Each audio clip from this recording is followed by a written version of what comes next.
కృష్ణార్పణమస్తు. భగవద్గీత 3వ అధ్యాయం 36వ శ్లోకం. అర్జున ఉవాచ అథ కేన ప్రయుక్తోయం పాపం చరతి పూరుషః అనిశ్చన్నపి వార్ష్ణేయ బలాదివ నియోజితః. అర్జునుడు శ్రీకృష్ణుడిని ఇలా అడిగారు, ఓ వృష్ణివంశీయుడా, అంటే శ్రీకృష్ణ, ఎందుకు ఒక వ్యక్తి అయిష్టంగా అయినా బలవంతంగా అయినా ఏదో శక్తి చేయించినట్లు పాప పనులు చేయటానికి ప్రేరేపింపబడతాడు? శ్రీకృష్ణుడు ఇంతకు పూర్వ శ్లోకంలో రాగద్వేషాల ప్రభావాలకు లోను కావద్దని చెప్పి ఉన్నాడు. అర్జునుడు అలాంటి దివ్యమైన జీవనాన్ని గడపాలనుకుంటున్నాడు. కానీ ఆ ఉపదేశం పాటించటం అతనికి కష్టతరంగా అనిపిస్తోంది. కాబట్టి అతను శ్రీకృష్ణుడిని మానవ సంఘర్షణకు సూచించే ఒక వాస్తవిక సందేహం అడుగుతున్నాడు.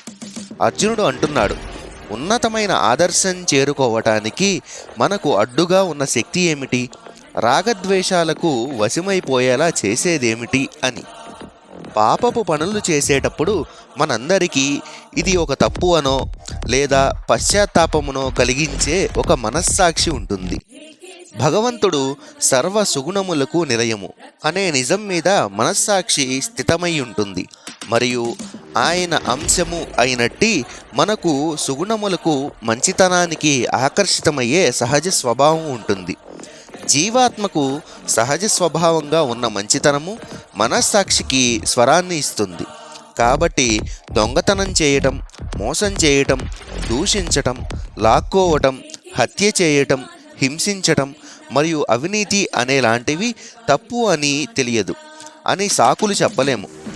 మన సహజ జ్ఞానం ద్వారా ఇవి పాపిష్టి పనులు అని మనకు తెలుసు. అయినా మనం ఏదో ఒక బలీయమైన శక్తి ప్రేరేపించినట్లుగా ఈ పనులు చేస్తుంటాము. ఆ బలీయమైన శక్తి ఏమిటో అర్జునుడు తెలుసుకోవాలనుకుంటున్నాడు ఈ శ్లోకం ద్వారా. జై శ్రీకృష్ణ.